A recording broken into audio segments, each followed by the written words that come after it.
This is the One Piece Podcast, episode 778 for the week of Tuesday, July 18th, 2023. My name is Zach. My name is Steve.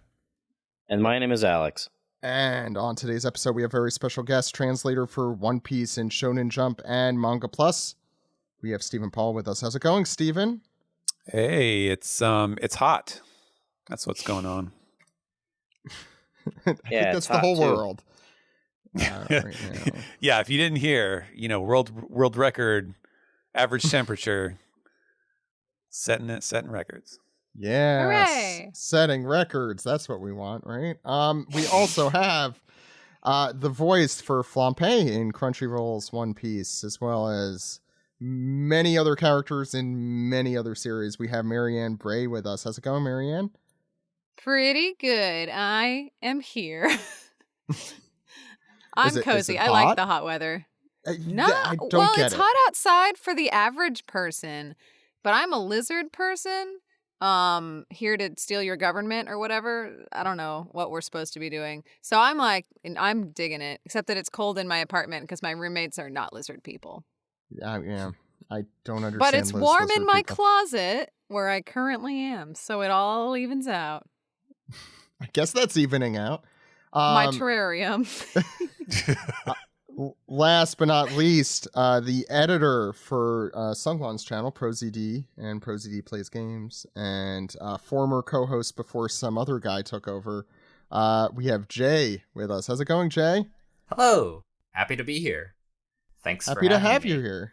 Yeah, I don't know who that new host is. I don't know if you guys have been watching, but he's okay. Is he as tall as you, though? I mean, heard, that's the thing. Yeah, that's the prerequisite, you know? But yeah. How's it going, Steve? Height requirement. Yeah, I guess if they've played Sonic Adventure 2 a couple times in their life, they should know every single in and out about it and tell their friend exactly what to do while playing it. Yeah, God forbid that the hosts have any differing opinions from their fans about games. So yeah, good luck to that guy. Has there been a lot of I don't read the comments, but they're really nice. They're just the warmest. They're liking Virtue's Last Reward. I will say that. So. I really enjoyed. By the way, if you don't listen to watch ProZD Plays Games, you should. I liked that Sonic Adventure 2 struggle because I suck at video games, and you all were much better than me there, or he was much better. Anyway, Jay, we have you on to talk about One Piece, and when we have a new guest on, we usually ask them a few questions to see how they got into the series. So my first question would be, sure, how'd you get into the series? I feel like my first exposure to One Piece was the 4Kids dub, unfortunately, like a lot of people. Yeah. But I fell off of it for a while, and when I moved to Korea when I was around 12, I think that's when I think they just wrapped up Water 7 and they were beginning to do NS Lobby. Because I remember when I was living in Korea, I was like, okay, I'm starting to get into anime and manga and whatnot. And I saw the opening for Brand New World. I was like, oh, One Piece is kind of fucking cool. I'm going to get back into this. And then I watched what was out, and then I super caught up as much as I could with the manga. And then it's been my journey to try and convince people. Well, earlier it was trying to convince people, and now I just tell people, look, if you want to commit the time, it's super worth it. But I don't blame you if you can't commit the time. But if you As do, the time becomes longer and longer. Yes, yeah. To be fair, so was there a Korean dub then on television that you watched? Yes, there was actually. And it's funny, the Korean voice actor for Luffy was the same as the Korean voice actor for Inuyasha. So it was like really wild watching those shows back to back on air. That's got to be weird. It was kind of weird, but it kind of worked. Like the Korean dub for Luffy was like it's not as high pitched as the Japanese, but he just sounds like a young guy, I guess, like a young 20-year-old guy, and it kind of worked for me. I don't know how else to describe it. But was it a male actor? Yes. Oh, interesting. I feel like that was more common when, I mean, I think the Greek dub, right, Alex? That had a male actor, right? For Drake. Yeah. Well, no, I believe that was a woman. Oh, okay. Actually, That shows what I know about the Greek dub. The Singapore dub, though, we were talking about this the other day, Steve. The Singapore dub had a guy. It fit. It didn't fit. I don't know. It was a pretty fine voice. Either way. So Jay, just we'll ask you first. What is your favorite story arc in One Piece? I definitely am a person when it comes to like stories and media. Like I definitely have recency bias, because whatever I've just consumed is fresh in my mind. But I really enjoyed Whole Cake Island.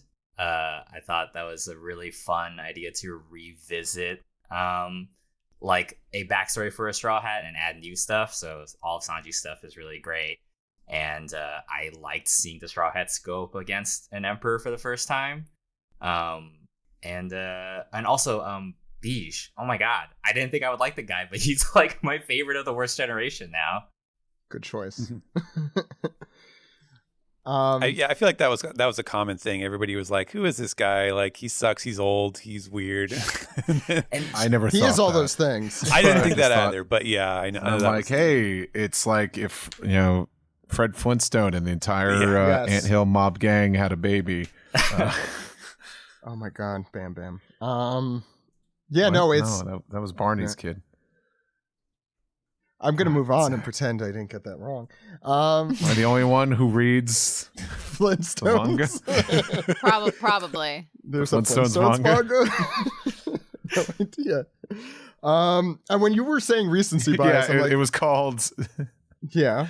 Yabba Dabba Doo, the return of Fred Flintstone and his friends. Alex, Yabba please dabba laugh don't, at that. maybe? I was laughing. I was just muted. Sure, Alex. Is this how the cover, images that Steve draws is formed for? Yeah, now you're podcast? seeing the Sort of. Yeah, Fred Flintstone as Capone just wait- pops I'm up just late. this week. Oh my god. I'm just waiting for a little green man that only Capone Beige can see. Do you know how much I would pay to watch that series? A lot. Is the answer. You have that much?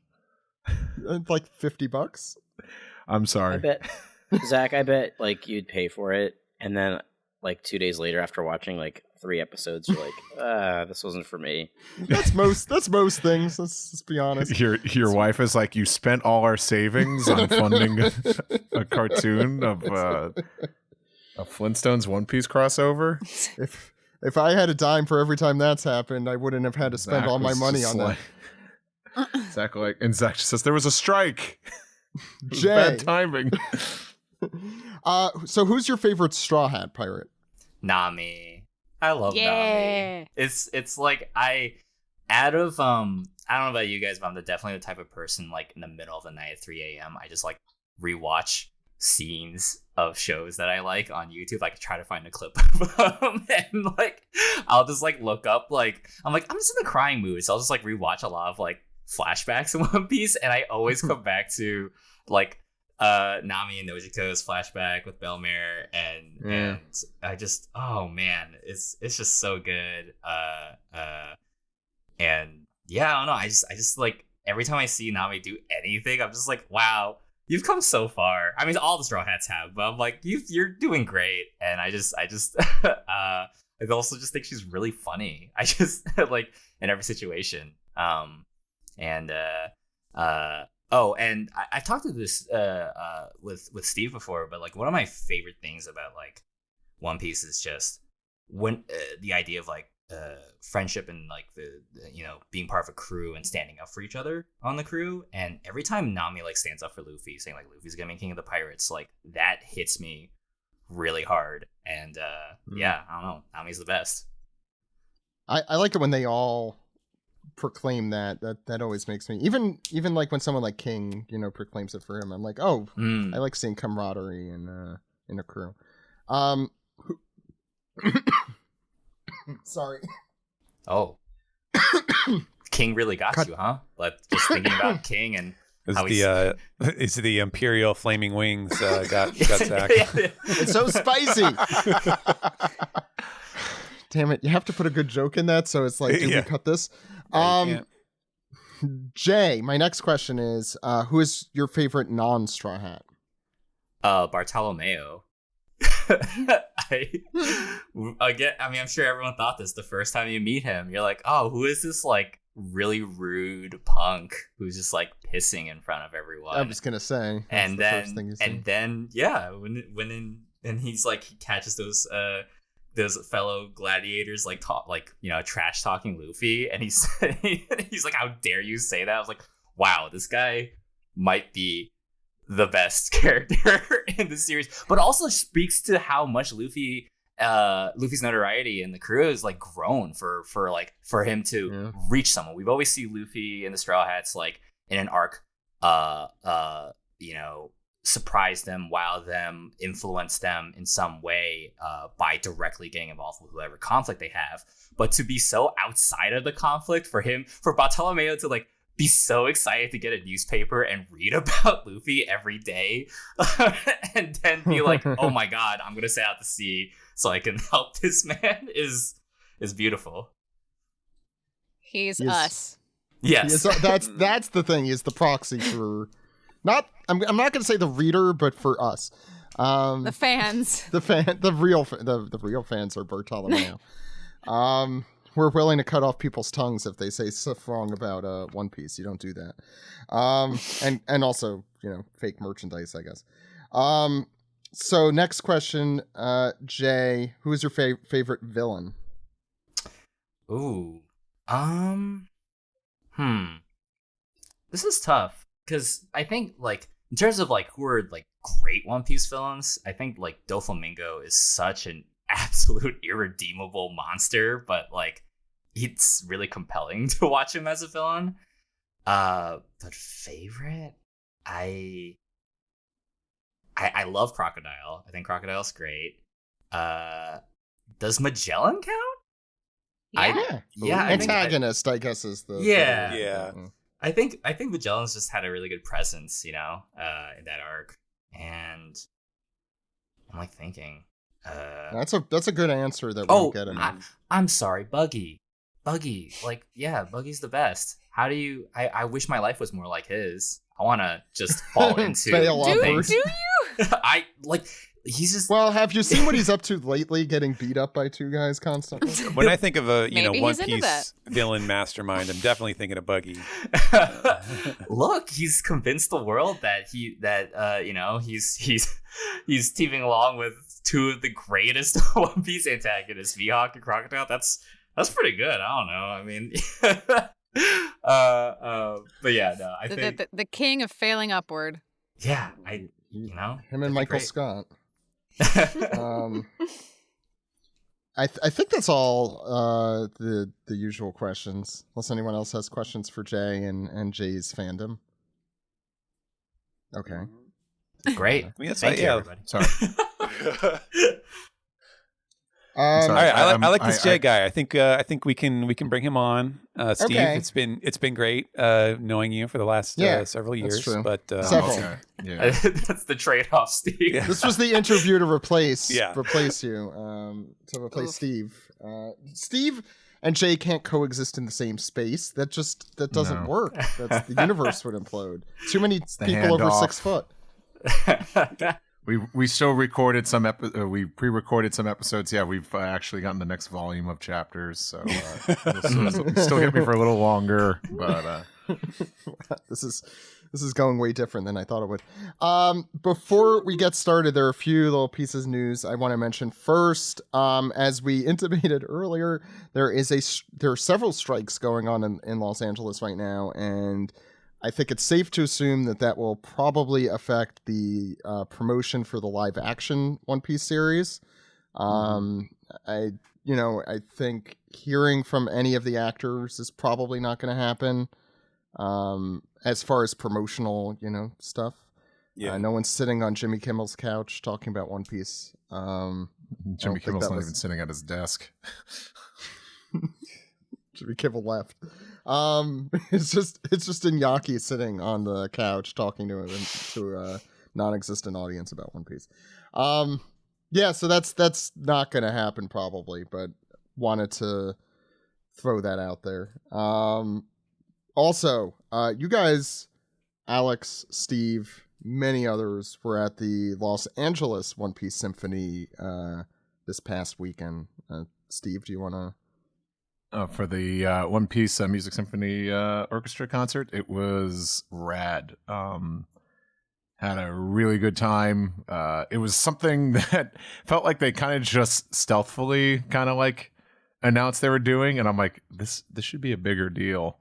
And so like, but I was like intent on going, and it was nice. It was Alex here as well as Ed and Vero all flew out and went to this concert, and it was great. I feel like this is like Alex's cup of tea. Like I definitely had a great time. It was very yeah, Alex, I want to say it's a like I feel like it I think too many people might throw around the phrase it was a religious experience around a little too lightly. But the fact that I'm like, wow, like that One Piece has come so far to the point where we could get something like this in the States, where it's not even just like a tribute concert. Like Kohei Tanaka was there, Kitadani was there. It was something else. It was. I'm jealous. It was. Yeah. Oh. How different? Did you not have Kitadani at yours? No, Dallas one did not. They just had a Dallas orchestra there, which was cool. It was still really awesome, but there were no like official like Japanese guests at all. So it was rad, but we're just the place where they dub it. We're not, LA, which is like the big hub for all fancy stuff. So it's fine. Also closer to Japan. Closer to Japan too. Actually, yeah, that's true. Yeah. Marianne, I have a question for you. Did they have a vocalist for Binks Sake? No, they didn't. They so it was did just not. Instrumental? Yeah, it was just instrumental. I mean, people were singing along. I also know that Ian Sinclair was in the audience and probably bawling because I'm pretty sure that they had just been recording some of those flashbacky scenes. But no, it's just besides us singing along to the Yo Ho Ho Ho's, there was no vocalist. I was a little disappointed, but that's okay. But it was still really cool, and everyone cried. I envy you a little bit just because I would love just a full-on orchestra, or like just without vocals. It was just the piano. But Tanaka sang on ours. Oh, that's which is really lovely. He's got a lovely voice. He sang a fair amount actually. He sang Kaido, which is the song from Film Z, not to be confused with the antagonist Kaido. And I was by the end and they had it synced up with scenes from like Roger's last days as a pirate from the Oden flashback, and it made me bawl like by the end of it. I was having trouble holding back the tears. That song always makes me bawl.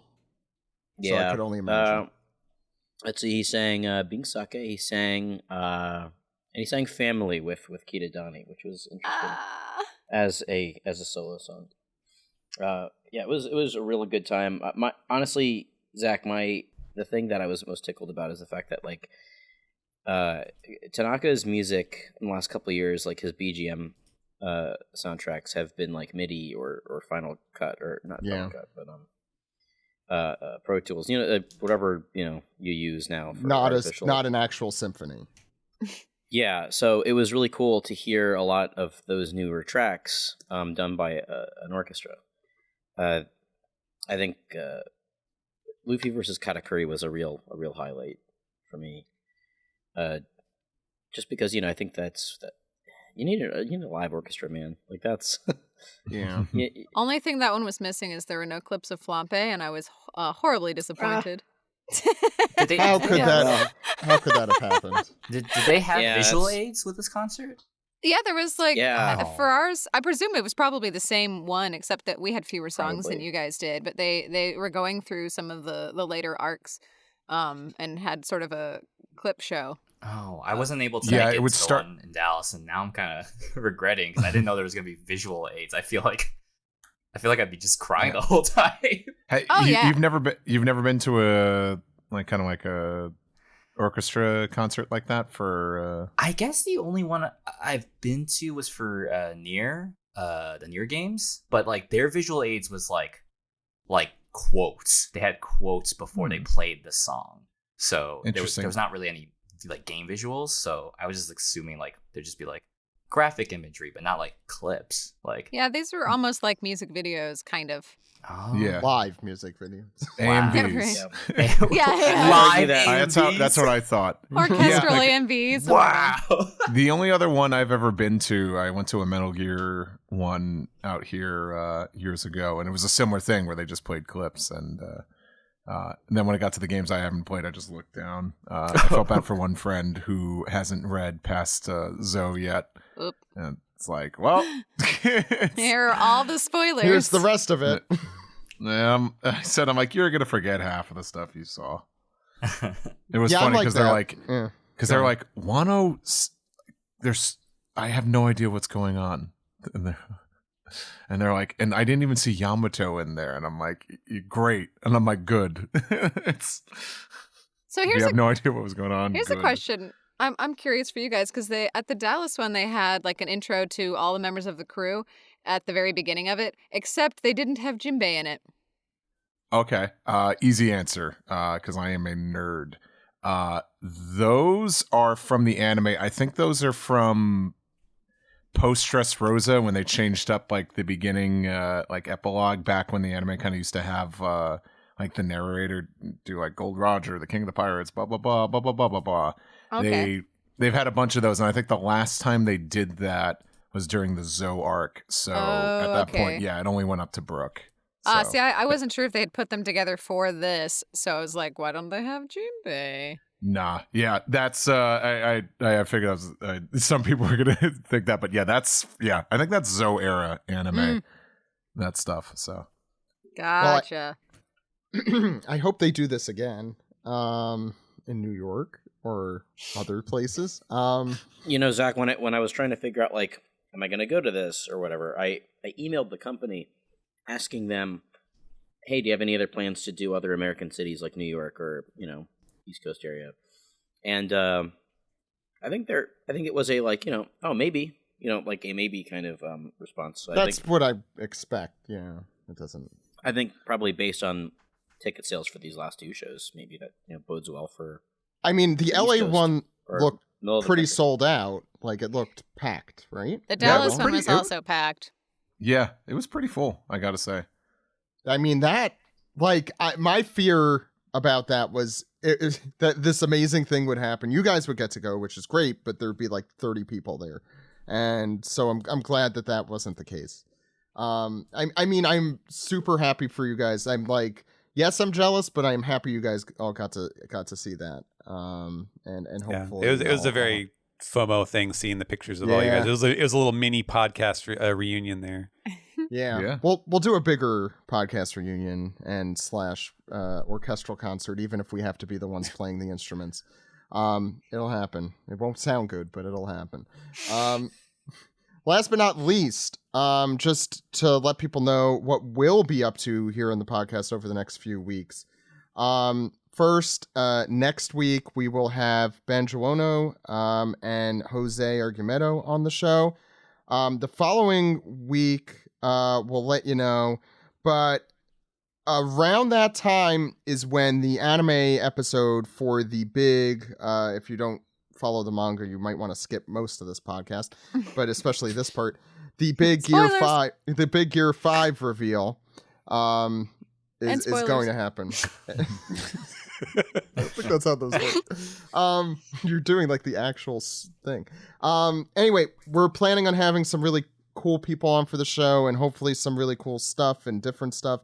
I feel like the anime has been extremely stellar lately, and we do not give it nearly the fanfare it deserves on a weekly basis. So hopefully we can make up a little ground on that over the next few weeks. And we'll announce other guests in the future. Before we get into the manga, Jay, you also are going to San Diego Comic-Con to promote a book, right? Oh, I mean, not necessarily. Like, I'm gonna be there. It's not a new book. It's my graphic novel, Bounty Light, we've all dreamed of making our own shonen when we were younger, and I was like, all right, it's time, let's do it. And then so I'll just have a few copies there, not a lot. I'm just mostly there to help a friend, and he's helping me, letting me have a little spot at his table. And yeah, so but if you're there, say hi. Yeah. Talk to me about One Piece. Maybe the okay. wait, no, the episode won't be out by then. I want to know. I just want to see what it looks like, guys. I just yeah, wanna me see too. I just want to see him moving. Yeah, like a so Looney long. Tunes character, hopefully. Well, I'm sure we'll talk a lot more about that in the future weeks. But why don't we get into the manga recap? You guys ready? Yeah. Let's go. Woo! This is the manga recap for chapter 1087, Battleship Bags. You could check out this chapter and all chapters as soon as they come out at shonenjump.viz.com and mangaplus.shueisha.co.jp. And why don't we get started with what is Ace up to here, Steve? Well, first we'll talk about what's going on the cover of Weekly Shonen Jump itself. We got a bunch of pro tags from a bunch of series in the magazine, and with a very limited color palette, and they're all wearing black t-shirts with it says every Monday on most of them, really hammering in when the official release comes out. In case if there was any more room for debate. This may be a manga about pirates, but don't. That's a difference. That sounds like an FBI ad. Yeah, I could see Roboco just with that face they're making. I could. I like how Luffy, it probably has like the least serious face out of all of them, even Roboco. Well, of course. Well, Roboco's serious face isn't very serious anyway, so. But we did mention also, I know in My Hero there was a brief character that wore a shirt that said every Tuesday. Sometimes Tuesday. Yeah, sometimes Tuesday. And occasionally Saturday. That's a good goof. Yeah, sounds like we're doing that. Sounds like we're just doing the Hank of the Hill YouTube poop. Monday and sometimes Tuesday. I think the ridiculous thing about this is that the print version for this did come out on Tuesday, and putting everyone in. Putting everyone. Well, for Horikoshi was the only one right. Everyone else is wearing the shirt that's incorrect. But the digital version came out on Monday, so I guess for us here it did make sense, except that it came out on Sunday because of time zones. Yes. Anyway, now can we talk about the important stuff here, Steve? What's Ace doing? Well, it's chapter 1087, Battleship Bags. And here's a reader request: a capybara enjoying a bath over a fire started by Ace by Hisato Tomoke Taku. Sure. Nailed it. I got there. Yeah, that's Thank you. That he definitely said something. I can't believe maybe Oda's drawn capybaras in the past. It has been like a 1,000 chapter plus series, but this is the first time I could recall, and they have a barrel specifically for them. And is this a pun, like barrel and barra? Is that the cappy barrel? No. Yeah, cappy barrel. That's how I read it. Barrel. I do find like the sort of spray paint stencil marking on the barrel to be very ominous. Like I feel like this would have been marked as like a capybara like meat barrel or something. That's what I thought when I first opened this. I'm like, wow, Ace is frying a capybara in a barrel. No, he rescued them from being processed into capybara meat and is instead letting them enjoy a nice bath. And also, isn't bara, does that mean to chop up? If I know anything about Buggy. Bara means many things. Oh, yeah. Well, and those are on display as well. I like that, he's Ace is being so kind to give him a light on his big fat stogie there, guys. Yeah, I think this is pre-time skipping. Or who knows if he's cooking the capybara, maybe that's just a big carrot. This is last meal. No. Oh no, they're all gonna die together. What? It's sad. You want to start with the first page of the chapter, Steve? Sure. The ship graveyard near Naval Base G1. And once again, we hear Battleship Bags. And it's funny reacting to the title of the of the chapter. I don't quite know who these are yet, so I won't get into voices but this guy's next, and the reply is, yeah, instead of punching bags, those marks come from punching the armored hulls of the battleships at this scrapyard. Who did? And we see it's our good friends, brand new Django and Full Body, the iconic trio. But brand new, his I forget what exactly his ranking is in the Navy. I just remember him as exposition guy. It's a good question. Oh, it's not really a good question. Maybe that get Commodore. He's a Commodore. I was gonna say he was a Commodore. He might be a Rear Admiral now. I don't know. Yeah, maybe he was. Yeah, I just was looking at like what I saw. Knowing that much lore definitely gets you a promotion. Yeah. No, he was promoted to a Commodore. He was a lieutenant commander before that. So Commodore brand new here, and I forget what Django and Full Body were demoted to. Not that it necessarily matters here, but it's nice to see familiar faces here. Well, they also might have been promoted since then. I guess that's possible, but doubtful. I doubt it. Yeah, doubtful.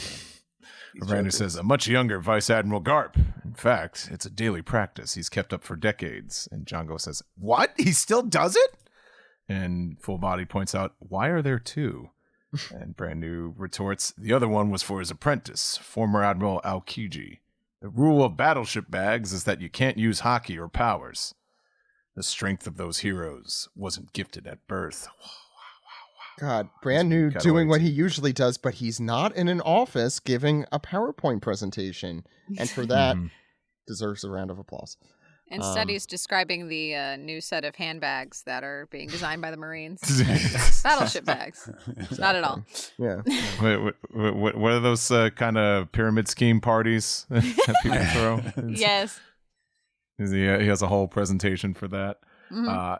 Anyway, we jump back to Pirate Island, Full Lead in the New Worlds, and we see a big giant person get flung into the ocean here. It must be San Juan Wolf. And if you looked at the next panel, you'd be correct, because San Juan Wolf got knocked clean into the water. How does Garp do that? And I'm sure these are other pirate mooks here that are saying, haul him up to the air before he drowns. But how? Because he's huge. And this is Vasco shot here, taking a big gulp here. And he says he called this guy a legendary hero, Drunken Spitfire, as he unleashes some sort of Nappa key blast attack from his mouth. I just assumed it was fire. Yeah, no, you can see he's got like a match in front of his fingers there. That's right. Yeah. Yeah, it's like what fire breathers. The problem is he wasn't holding the match in the previous panel. It threw me off. And I'm not going to complain that much. But yeah, he's just spitting fire, spitting hot fire.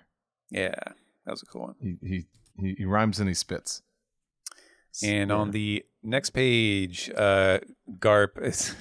I like that he just does this without a word, like I could see this being animated like a cartoon character where he's just very stoically just silently reaches down and picks up these these other mooks and holds them up to get toasted. They just absorb.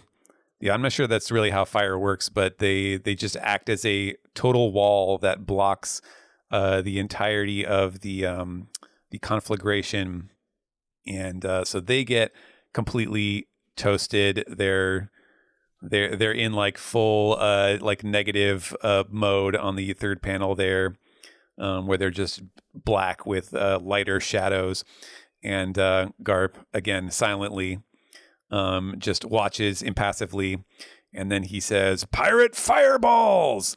and he just hurls them into the crowd.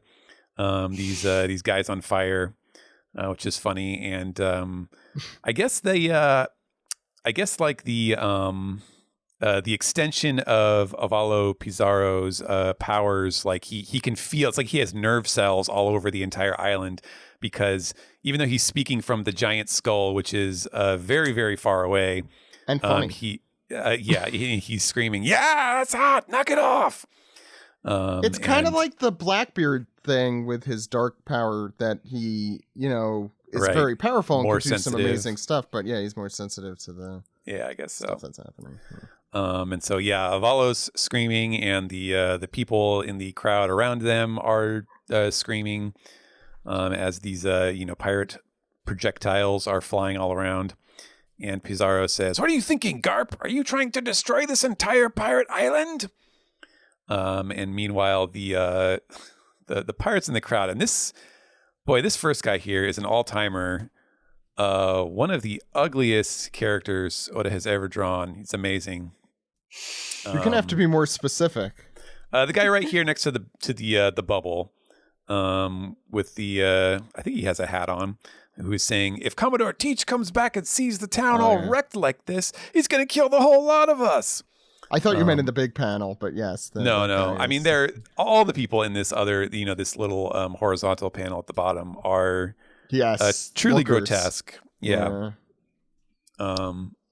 Amazing. They're Oda caricatures. Yes. The Fugly Squad. The Fugly Squad. Prepare yourself. And they continue. "How does he stand up against so many without losing a step? This old man's crazy." As we are treated to a very up close view of Garp grinning like a madman, beholding the destruction he has wrought. Next page, we have a shot from the sea, and we see Garp's ship, where we see a hero voiceover. "Report for Vice Admiral Garp. All the captains and sailors, including the injured, are off the island." And we can see that I think the person who is talking is Kujaku? Kujaku, yes, You her. remembered more than me. I forgot. I looked it up earlier and then was double checking to make sure I was right. Well, I'll be honest. The first time I was like, "Oh, this is Hibari," and then I was like, "Oh, wait, she says Hibari," and then now she's frozen. Yeah. As we can see, because we see Kujaku, and then Tashigi is there, holding Hibari in her arms, going, "Hang in there, Hibari. Take your time thawing out the frozen." Not sure who's saying that. Somebody. Yeah. And then cuts to probably some of the captives, and there's a lady and a small child, and the lady says, "I hope Captain Kobe's okay." And then back to the VO, but now we see Garp in the middle of fighting, and the VO says, "We're ready to sail as soon as you are." So Garp yells, "Pull back, we're done here. Come on, Kobe, Groose, Helmeppo." "Yes, sir." And I think that's He just Garp continues. saying, yeah, this place lives up to its reputation. There's no end to the pirates swarming out of it. And then the next page. Oh, there's a figure in the shadows. And who is it? It's Aokiji. He says, "I'm afraid I can't let you leave yet, Garp." And we have Helmeppo going, a nice little spread of Kobe, Garp, the guy with the really long bill Groose. hat, who's That's Groose, yeah. Groose, yay, and Owen Helmeppo Wilson. and Owen Wilson, the Marine, and Helmeppo's going, "Oh man, I sure left early. I don't want to die." He's out of breath. And Groose says, "When you mentioned the future of the Navy, did that include me?" Yeah, maybe. Garp's ready though. He says, "You want to keep going, Kuzan?" And Kobe says, "Watch out for Blackbeard's officers." And they're all huffing and a puffing.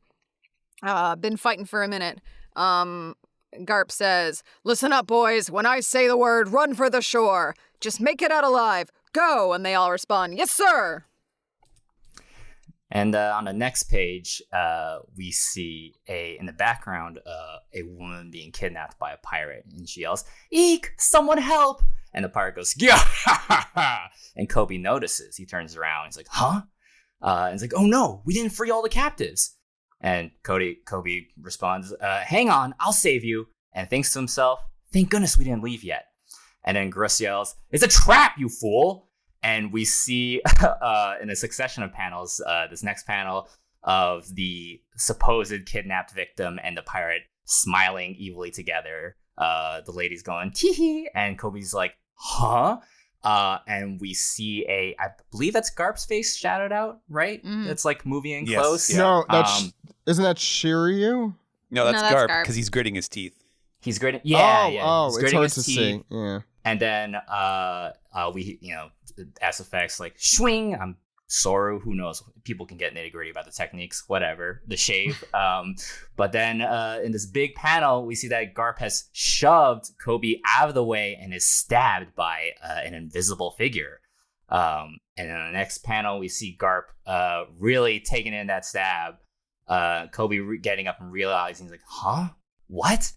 And Garp, without a beat, just growls and pulls his fist back and just punches the absolute shit out of this guy straight into the ground. Really satisfying. And he drags him up, and we reveal that he goes, Shiryu? And Shiryu's just laughing, even though blood's coming out of his mouth. He's like, and I love this line. Garp just looks at him and just goes, small time Impel Down thug. Like all this buildup of Shiryu during Impel Down being like this crazy prisoner, and Garp just looks at him and he's like, this guy's just some guy. What a chump. It's a good way to remind the audience of who he is while also really showing Garp's character. I like that. Yeah. And I'm guessing these is crowds of Blackbeard's pirates being like, yeah, it's Shiryu. An invisible man? Like, he ran an iron Garp through with his sword. The old man's weakened now. And they're all cheering in the back. I'm like, rah! Like, yeah, we stabbed him. Woo. Yay, stabbing. I think he was actually he was like grabbing Shiryu and throwing him like he was doing like a shoulder throw.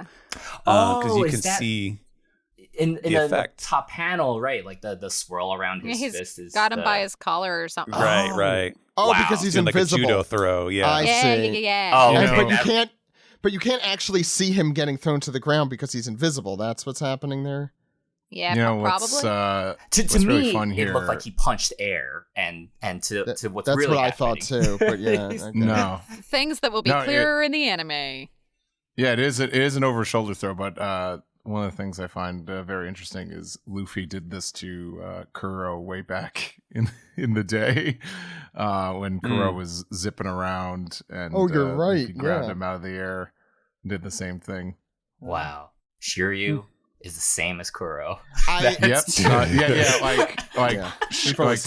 Garp, Shiryu is on Kuro levels. So that has to be a gigantic coincidence. I mean, I'm sure we could. Exactly. Steven. All right. And yes, the boys there, they recognize what's going on in there, and they're like, Garp! And he says, it's nothing. Go to the ship. And Kobe is in full-on panic mode. He's got his hands behind his head, and he's like, this is all my fault. You stepped in to save me. And Garp says, don't flatter yourself, Kobe. He was after me the entire time. I really like that line. That's a good, like, sort of covering for him, sort of But he thing. was, I think. I think that is, it's possible. Probably. That was Obviously, Garp is the one that they want more than anyone else. Yeah. And yes, the pirates are all converging. There's a lady who's very caked up. They're saying, Garp's weakened. Even we might be able to take him out now. Let's go. There's an entire fortune sitting right before our eyes. Take him down. And they're all shooting their guns and hooting and hollering. And then we see his cross-guild bounty poster here. He's got a 3-crown bounty, same as an admiral. That's worth about 3 billion berries. Which is big treasure chests, I guess.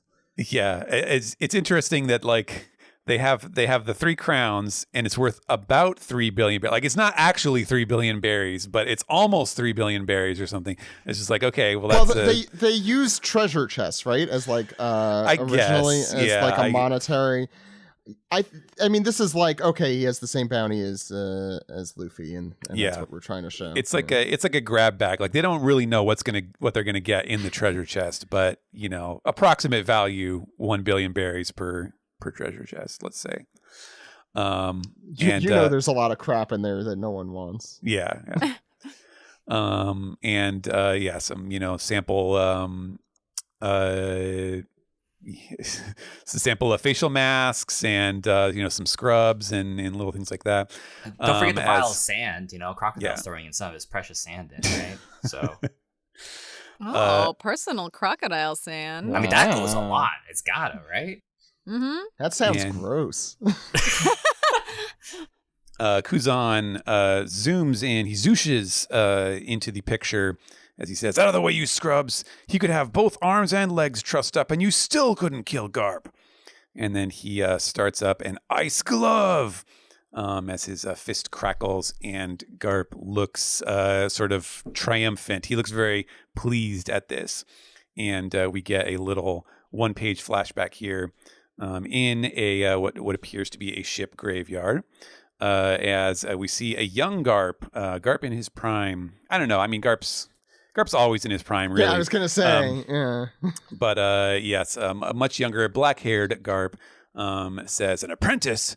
Don't tread on my freedom. Learn from the Navy instructors." And we see a young Kuzan here who says, "I'm done with that. I'm ready for the next level. Take me on as an apprentice." Yes, that is exactly how he sounds. I love it. Probably. And Garp is like, "Shut up, buzz off." And in the next panel, we see them. There they are at the Battleship Bags, and Garp is punching the one in the background. He's going, "Doom, doom," and he's like, "You better not use hockey. It won't help you learn." And Kuzan, I love the way that he uses the sound effects here, where it's just like whap, slap, like he's just kind of going bap, bap, bap, with his hands, and he's like, "I can't even use that stuff yet. Ow, ooh!" He's grunting. And then we get a little montage here, passage of time, as we see the sun setting, and you get the alternating doom and then the gonk, and then doom, thud, as Garp is, and it's snowing now, and Garp is complaining, "Can't believe my son's a damn revolutionary now." And Aokichi says, "What?" And then the last one, and you can see like the mast is actually falling, like it's tilting further with each panel.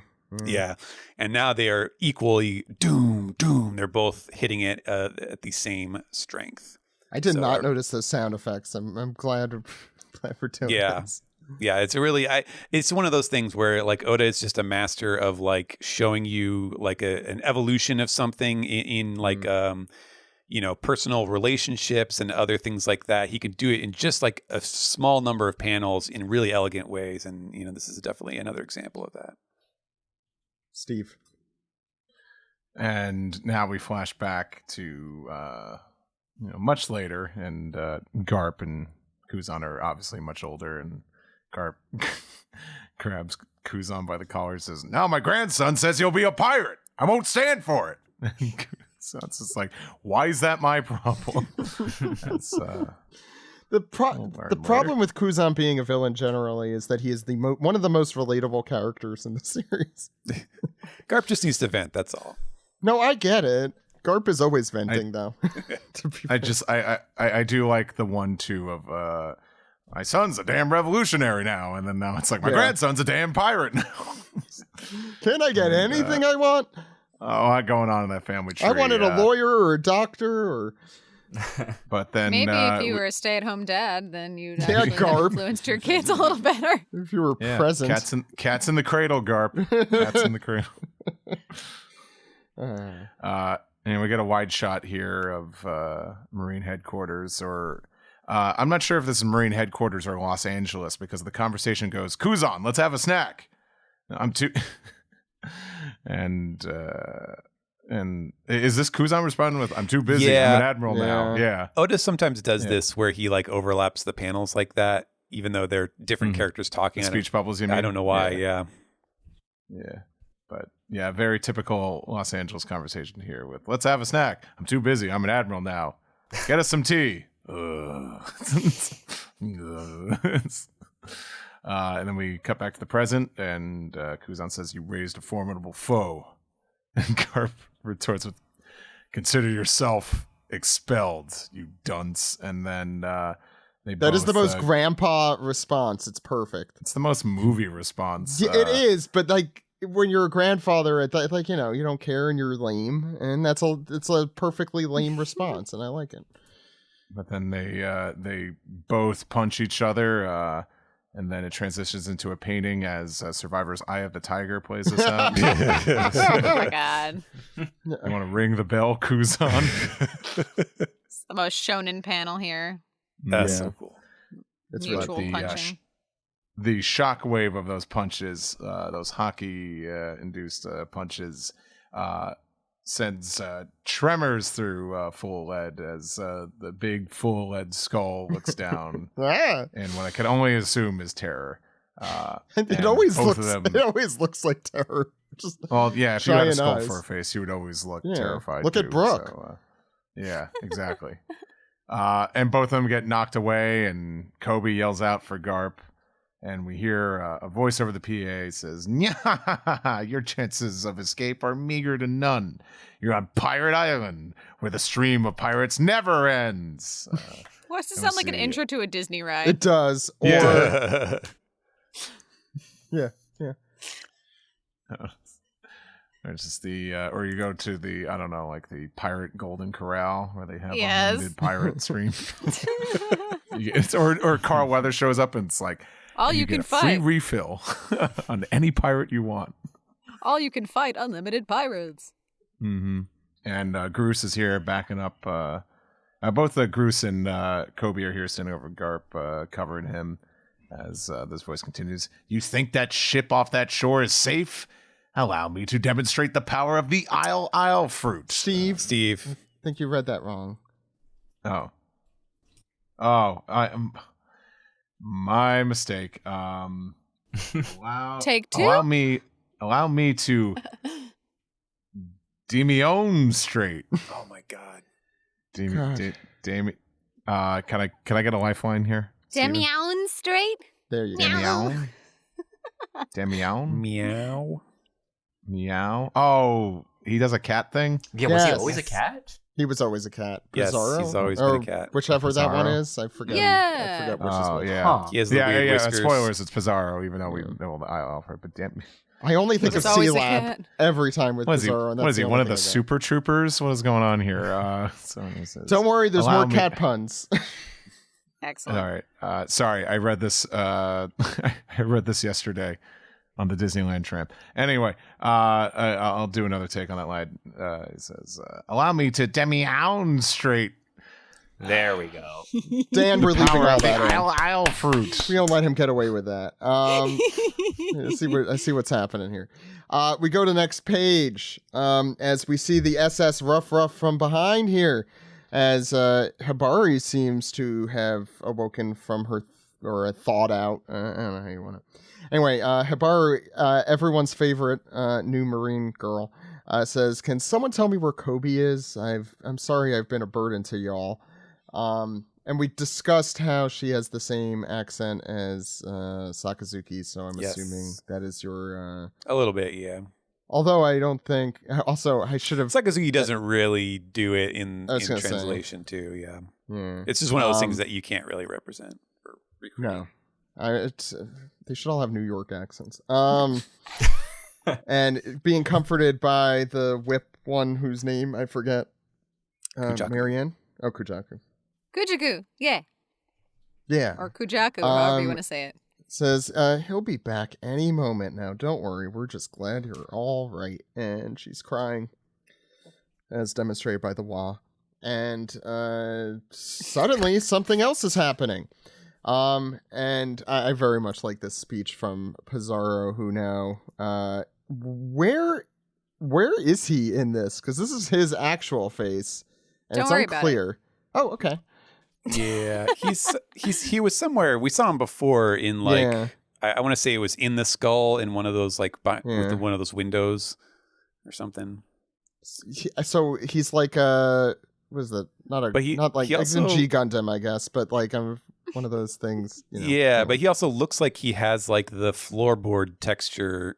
Like yeah. Very Pika-esque. yeah. God, So is this he's- Pika-esque? Yeah, it's Yeah. just like slightly overpowered Pika. And I think Yes, it is.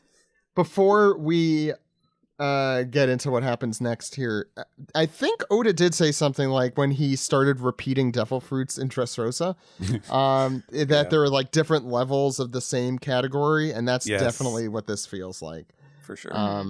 to be fair, Oda does do a really good job with these. And it is very menacing. I think Pico was probably for me the most menacing guy in Dressrosa. Anyway, Pizarro says, can I even do a voice for this? Open the newspaper and it's Blackbeard this and Blackbeard that. Well, we want to make a name for ourselves too, so here's a sneak peek at tomorrow's headlines. The great Vice Admiral Garp leads a team of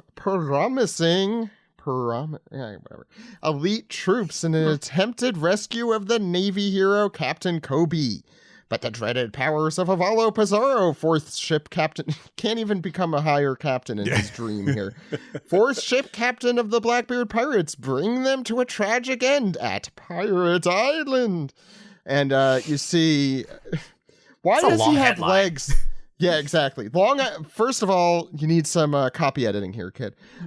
Second of all, why do his legs have to stick out of the island too? Don't worry about it. Wow, Marianne, you make some really good arguments this week, I gotta say. Our manga recaps would be much shorter.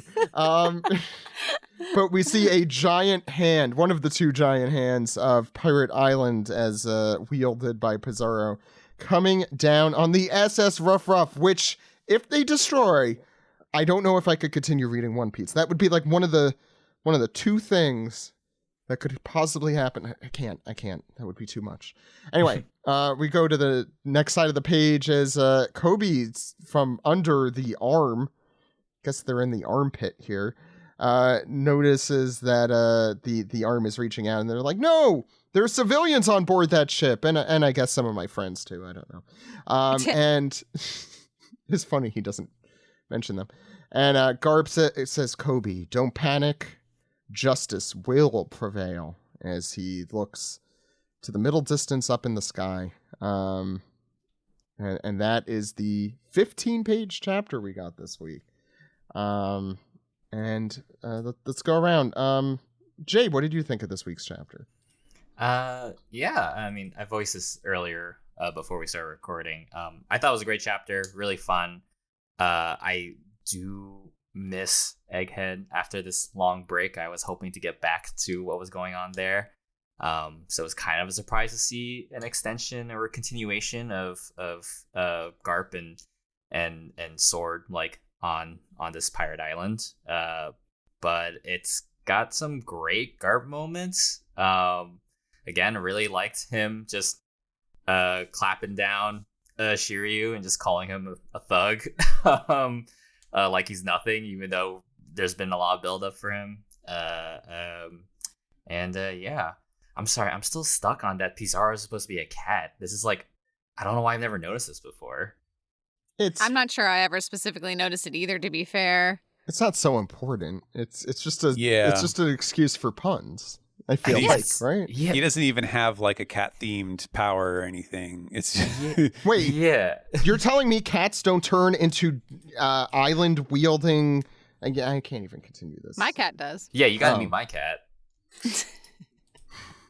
Who here does not have a cat? Yeah, Zach, you've never owned a cat. They really do just take over the whole place. You know? It's true. So their power is usually more about barfing on rugs than turning into islands. Oh, do you want to get Pizarro started on that? No. Yeah, Jay, anything else before we get into our cat discussion? No, yeah, it was just solid. It was just fun to see a little bit of what the Blackbeard Pirates can do. It's fun to see how Garp can just backhand all of them away for the most part. And yeah, I'm really curious what the conclusion of this little mini saga is going to be, especially where Kuzan stands after all this, right? Because it's definitely, he's in a tough spot for sure, but it was always a shock to find out like why he sided with the Blackbeard Pirates, and then is he really going to stick with it? And at the moment, it does seem like it. Marianne. It's nice seeing Garp fighting and seeing how strong he actually is. I also noticed a lot of parallels in this chapter to like how similar he is to Luffy, which only makes sense since he's his grandson. But I kind of liked seeing that, like especially his attitude in the flashbacks felt very Luffy-esque, like I want to train you, whatever, meh. And then like I mean, there was we kind of joked about it being similar to him throwing Shiryu's being him similar like Luffy throwing Kuro, and I don't know if that's not necessarily meant to be a comparison to the strength of the people they're throwing, but a similar sort of fighting style because they're related, maybe. And I don't know, it's kind of nice. I saw in this chapter, I went, oh yeah, they are related, aren't they? And that was kind of nice. But I am worried for Grampy Garp. I do. Yeah, I feel like Garp has always. I mean, he's always been like a scrapper, like because he doesn't have devil fruit powers. He doesn't use like a sword like the way that a lot of the like regular sort of hand to hand combatants do, and so. Yeah, like he just anything that involves like throws or punches, like the way that he'd throw the cannonballs and stuff when we first saw him really kicking ass.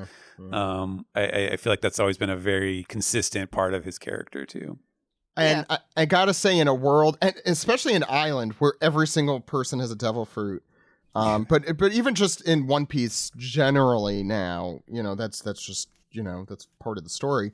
It is really always awesome to see someone without a devil fruit. Roger and Garp, funny that they had that relationship and neither of them had devil fruits. They don't need them. I know, they're too badass. Toriyama making Frieza the smallest, like his third form, the smallest. It's like, oh, what the hell? Like how, what can this guy do that he's such a badass that he doesn't have like a giant advantage like everyone else? So, yeah. Fourth form, right? Was it? Whatever. I don't remember. Yeah, because there was that weird second. Yeah, that was the alien is third. Second is the big one. First is the. Anyway, I don't know why I'm Steven. It's okay. I nerd with you. You're good. Thank you. Yeah. Yeah, I agree with Jay. Like coming into this week, I was like, all right, we're gonna go back to Egghead, like for sure, because we've been waiting all these weeks. Like that's definitely what Oda was planning to do. And so I too was kind of like, oh, we're doing this? Like, oh, okay. And I guess it's a sign that it's a good thing that I am not the one calling the shots as far as what comes next, because I really did think that this was a super solid chapter, especially for one that was as short as it is. Like he really packed a lot in there, and it wasn't like packed a lot as in like it's all over the place and every page is like a different scene or, a different revelation or something like that. Like it's all one scene. It all flows directly from page to page.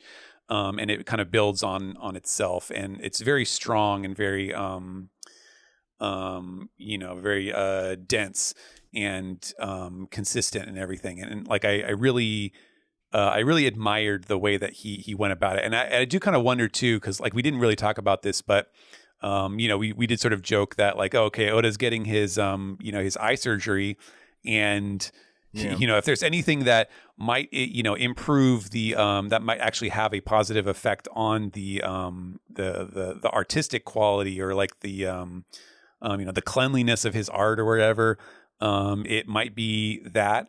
And I wouldn't necessarily say that I could see like a dramatic difference in the art. It does, it does still look like recent One Piece art, but I do think that the extra time maybe gave him more of a chance to really figure out like just the paneling and what he wanted to do in this chapter, and to make it as tight as possible, because it really does feel like he really worked a lot of great character writing and moments in this, especially like the page of Garp and Kuzan training together. I thought that was really, really well done, and it really makes that that coming out of it, and then that freeze frame like of them punching each other so impactful in more ways than one. I thought that was just super cool moment, considering how long we've known these characters. I'm still like side-eyeing Kuzan as far as like, okay, is he really on Blackbeard's side? Is he like sort of putting up an act? Is he like trying to manage, is he like secretly double crossing them? Like he's working an angle and he's just kind of trying to maneuver this situation right now with what he quote unquote should be doing as a member of the Blackbeard Pirates. Hard to say, but I'm really like paying close attention to that. I've never bought it myself either. Right. It always felt weird to me. Like, I always thought of him as, like, of the three admirals that we first meet, I always thought of him as being kind of the more good one, whereas the other two were more, like, neutral or evil. For going D&D terms, like, I thought he was the lawful good one, so it seems weird that he would be joining, supposedly, the big bad baby of the series. Or one of the big bads. A little more chaotic. And one scene I'll always bring up because I feel like this one's been forgotten. I think we talked about it before, but it happened at the end of Punk Hazard when Kuzan saved Smoker from Doflamingo for some reason. Mm-hmm. Yeah. Yeah. I mean, I think for sure Oda's doing something, but I do feel like he's done a really good job of not letting it slip. Like he hasn't been like winking at the audience like, hey, check it out. Like Kuzan, he's really a good guy. He's playing that card very close to his chest, which I enjoy because I think that will make the reveal and whatever that reveal is. I think that it'll make it hit that much harder. Well, I'm wondering if we'll get that sooner rather than later because of the cliffhanger or the hand hanger, as it were. Because it is a cliff. It's also a cliff. Yeah. Yeah. Because it feels like Garp is waiting for. It feels like they're setting it up for somebody to show up and stop the hand from smashing the ship. And maybe that could be Kuzan or could be somebody else, maybe, or somebody's power that hasn't been shown yet. But I don't know. Yeah. One last thing. I know you said that those might be legs coming off of the we can't really see because they're blocked by the little interrobang panel. Isn't that what that looked like? But maybe I don't know. Maybe they're hands. Maybe he has 8 hands, and this is actually Spider Skull Island. Or if it is legs, is that word the explanation bubble covering the feet? Like, shouldn't they be covering the crotch? Oh God, I just had a whole other series of questions that I don't want to ask. But that someone in the SBS will. Don't worry about it. Marianne, I didn't know you had a catchphrase, but you do. Apparently. For Steven, this episode. Yeah, Steven, anything else? That's all. Steve.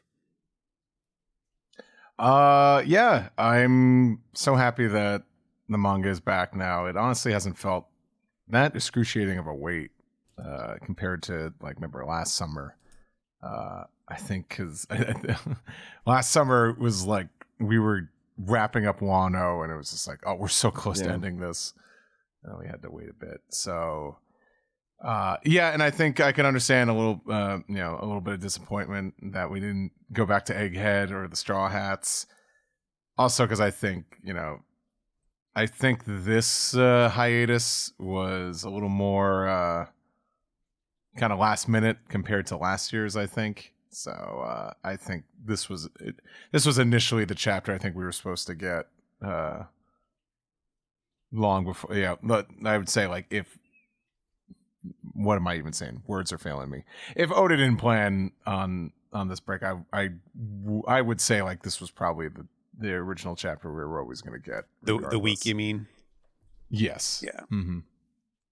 But it's still fun. I think Garp is amazing, and it's such a great character that I'm glad we're getting more and more of in the present. Not just we always hear about how great Garp was in the past and some flashbacks here, but getting to see him really getting in the trenches here and fighting alongside Kuzan, who we really haven't seen much of in quite a long time in the manga. I feel like this is a podcast that absolutely loved Film Z, so I kind of forget. I'm like, well, that movie's not technically canon. Yeah. So there's only so much of Kuzan we've seen in the post time skip, so it's been great. Oh no, is this a repeat of Z of Kuzan taking out another teacher? Ooh. Well, I mean, Kuzan wasn't the one that got his hands dirty, but he was the one that kind of gave he kind of he made that ice fall. He kind of block. Yeah. Oh, it's true. Well. True. And he made a speech. You know, he made a powerful funeral speech. But I really enjoyed Oda playing around with time progression here. With the we talked about with the sound effects and like the mast and like the state of the ship that they're punching is really good. And we always knew that Kuzan and Garp were tight. I don't know if we ever heard that Kuzan was his apprentice. I know I remember in Chapter 0 Kuzan liked following Garp around. So I really like to see more of that relationship here, and the pure spectacle of seeing Pizarro control this island. I mean, the fact that the island has a big skull, it's it'd be a wasted opportunity not to like have Pizarro kind of like possess that and talk through it. I think that's a really good gimmick, but it's another chapter that inspires dread because I have no idea. I don't know who's coming out of this. I'm holding out for Garp, but also I'm not confident he might make it out of this one. I'll just say unscathed.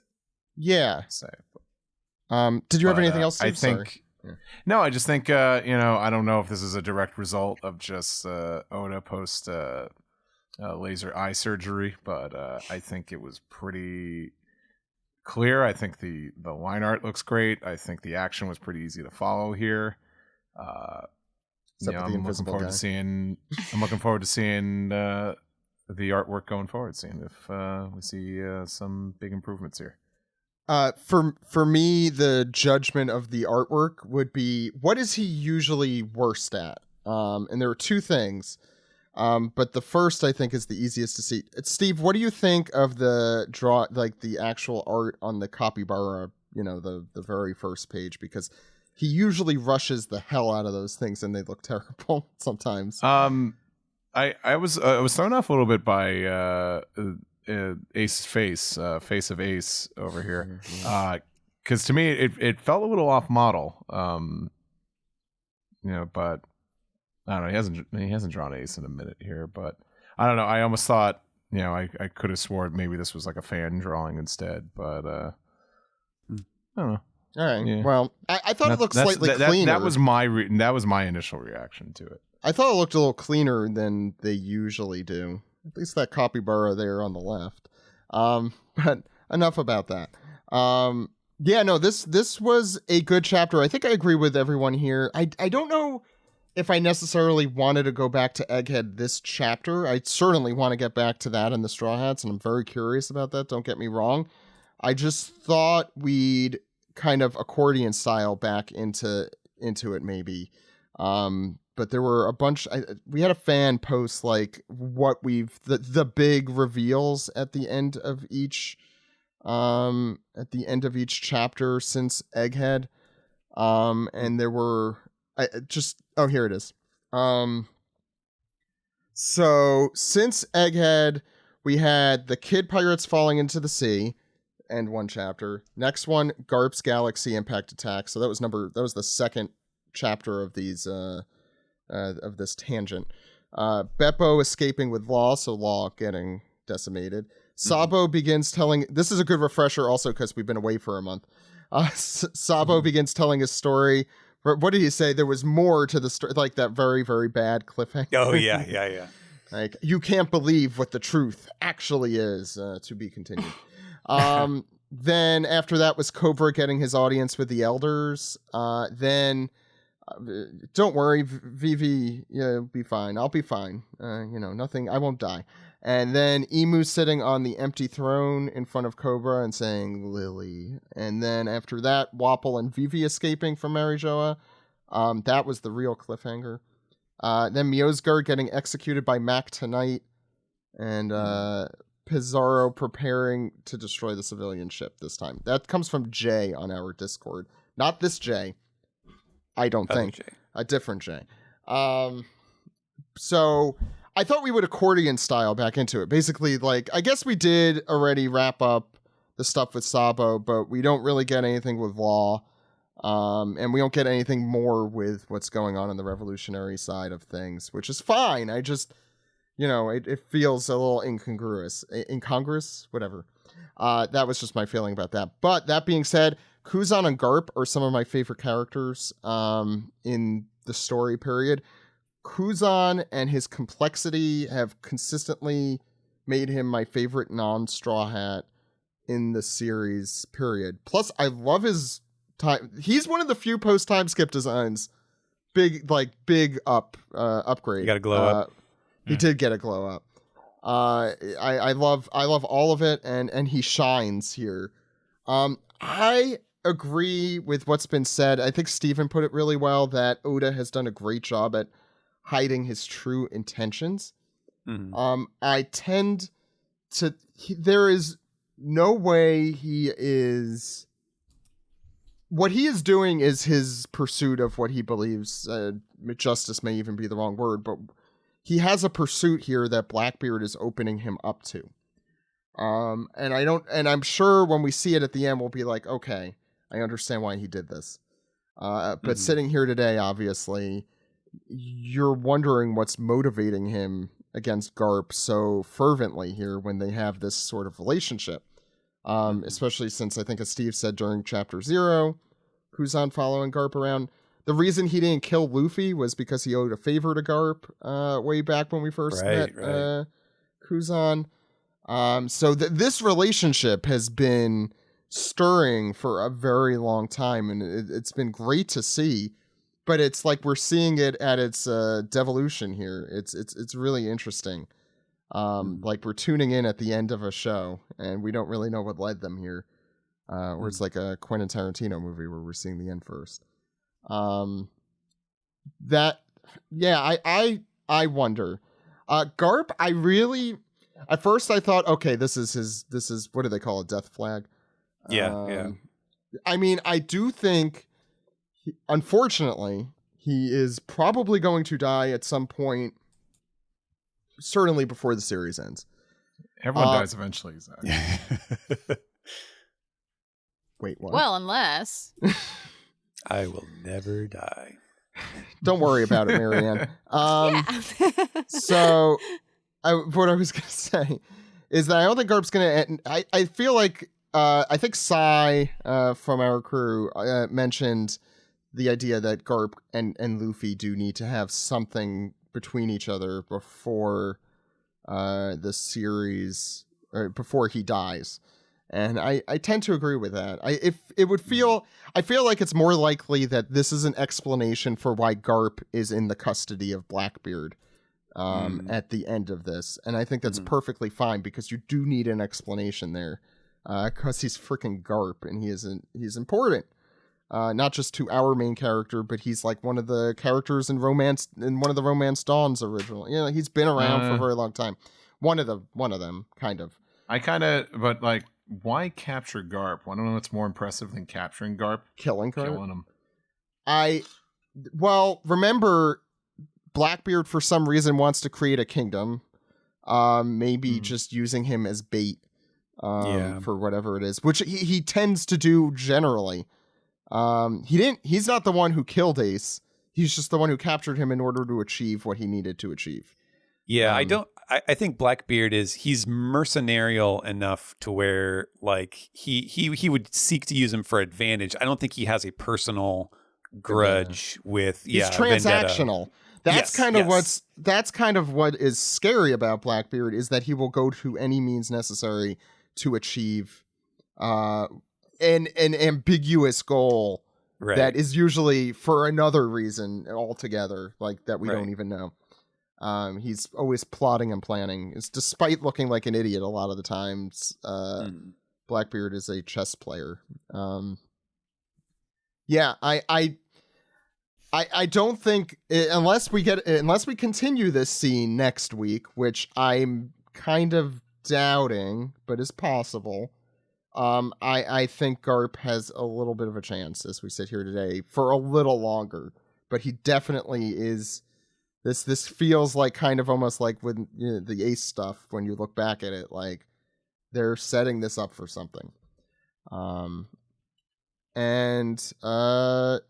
don't think I have anything that hasn't been said that I need to say. Other than I do hope we get more Garp flashback in the future, in some form or fashion. Any other thoughts on the chapter? Well, I guess this is a newsflash segment here. History has just been made. Zach, are you ready to have your mind blown? No. Good. That's the right answer. Do you remember? I know you remember this. The very first manga recap of the podcast. Do you remember what chapter that was? 544. Yes, it was. There was the scene where, what was it? Luffy comes face to face with Blackbeard in Impel Down, right? In 2009, yeah. Meaning there were 543 chapters of One Piece that existed before the podcast started. And we have just finished the 544th manga recap of the One Piece podcast, which means that as of this moment, we have now been covering the majority of the One Piece manga in real time. Wow, wait, I probably have a sound effect for this somewhere. No, that is a rim shot. Not the right sound effect. Yeah, you know what? Perfect. That's Perfect. it. There it is. I was hoping more for like a studio audience gasp. Yeah, there we go. Whoa. Thank you. Thank you, everyone. Oh, that was actually everyone doing it. That was good. Yes. You guys do good Walla. Thank you. I've never done it before. That's a lot. I figured. No, that's pretty remarkable in itself. Thank you, Stephen. I meant to check that fact and I never did a while back, so I'm glad you did. Yeah, now we get to cover the majority of One Piece finally. And for those asking, are we going to go back to the first 543? The answer is no. Because what are we going to feign surprise every time? It's not going to work. Like, whoa, Luffy wants to be king of the pirates? That's crazy. I can't believe it. Sugoi desu. Yeah, exactly. I'm not a YouTuber. I can't do that. I can't feign surprise. I'm 36. I just can't do that. On that Try note, harder. It's called acting, Zach. Yeah, come on. I think everyone here could say I am an awful actor and I could never do it well. And not even to try. Right, Steve? I mean... Maybe. Don't worry about it. Anyway, let's move on into the next segment. Let's go. Welcome to a golden corral full of pieced together questions where we take your comments, questions, theories, and decide whether they're worth the reward of personal crocodile sand. And that took a weird turn immediately. Let's start out. Oh, we don't have Ed here. Steven, do you want to do the segment things? This piece. Nice. I don't think I've ever made Steven do that, so I'm happy I did. First one comes from Big Mike, who says, "Hey, OPP, here are my last two questions I had for my Hime Danshi rebellion to prevent the Fujoshification of the podcast during Pride Month. But Oda was ahead of me and got his eye surgery to stop any discussion of male. How do you pronounce that? Male. It's not male, X-male. It's like Hunter x Hunter, right? Male ships. When Vivi and Rebecca are on a date, how do they get away from their dads who are chaperoning them so they could make out? And also, how many women is Yamato going to recruit for his lesbian harem when he starts a harem like Odin? Wow, that was a loaded question that I wasn't expecting. I should probably read these first. Is it too late to bow out of this part of the podcast? Oh, thank you, Jay, for sticking around. Yeah, welcome to Dispies. Yeah, by the way, Alex couldn't stick around. He had some technical issues and also was avoiding this question. He saw it coming. All I have to say is that this is One Piece. The only ship is friendship. So, unfortunately, these questions are invalidated by that, I think. I'm sorry. Except, there's one exception, and that's Vivi Nami. Let's continue. Tepu Fan Cram says, "Ahoy, OPP, we're back and with a banger chapter as always. Whole thing slapped, but that last spread was amazing, especially. Do you think Kobe gets a smaller battleship to punch and Helmeppo a dinghy. Have a great week. A dinghy would be appropriate. Helmeppo slaps the dinghy, like with like the loose hands. Yeah. And yet he still can't make a ding in it. Right. Ooh, yeah, that's a much better joke.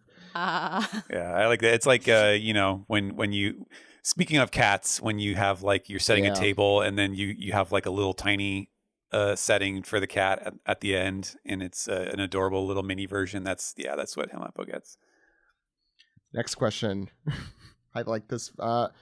Recovers eye surgery says, Zephyr who? The only old man I want training my Marines is Garp.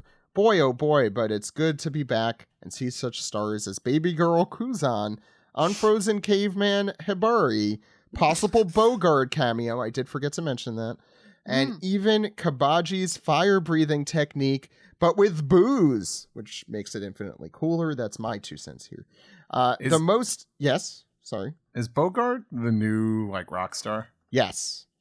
The thing is, Rockstar is now in the manga a whole bunch, so that's the thing. It's like even work. It's like someone we know who should be there, but we never see them. Exactly. I'm new here. I'm Rockstar. Anyway, the most important question though is, why is Ace lighting a joint for that capybara? Do you support giving weed to large rodents? And what do you like to punch to get stronger? Those are 2 very different questions. Good answer. Don't worry about it. Yeah. I mean, if they're chill vibes or whatever, I guess, man, let the capybaras smoke a good one. You know, make that let the capybara be a happy bear. You know what I'm saying? There you go. That's the answer. Next one's I can't continue from that. Professional Poyo says, salutations, OPP. So it turns out Vasco Shot's Devil Fruit gives him the ability, I do not know this reference, to do a Dalsim's yoga flame. Okay. Can you fill me in? Someone? Street Fighter. Dalsim is a Street Fighter guy. Okay. He blows fire. A video game is a type of entertainment. Does he also drink booze before he does it? No, he just does yoga. And yoga allows him to shoot, breathe fire, teleport, and stretch his limbs. Wait. Makes sense. Yeah, you never take a yoga class? I need to do yoga. Yeah, they call it hot yoga. I was going to say, that's hot yoga. What do you get from goat yoga? Anyway. You become the greatest of all time. You're really good at spitting. And chewing. You become Wapple, actually. Anyways, it seems that the parallels to Whitebeard on Marineford and Garp here is becoming more apparent. Do you think that this will be Garp's final stand, or is it too soon to see our favorite bad grandpa go down? He is a bad grandpa, but he is our favorite bad grandpa. That is true. Yes, he is. I feel like this arc has been too short for it to be now. Like, we haven't gotten enough of it. I feel like there would be more of a lead up to it. This, if he beefed it now, it would just feel a little bit anticlimactic, maybe? To me, at least. How many chapters was it when Ace was Ace fighting Blackbeard and he got captured? Because that wasn't very long either. No, it wasn't long. No, it wasn't. But that's when he got captured, to be fair. Sure. His death took a little longer. I think there was several arcs about it.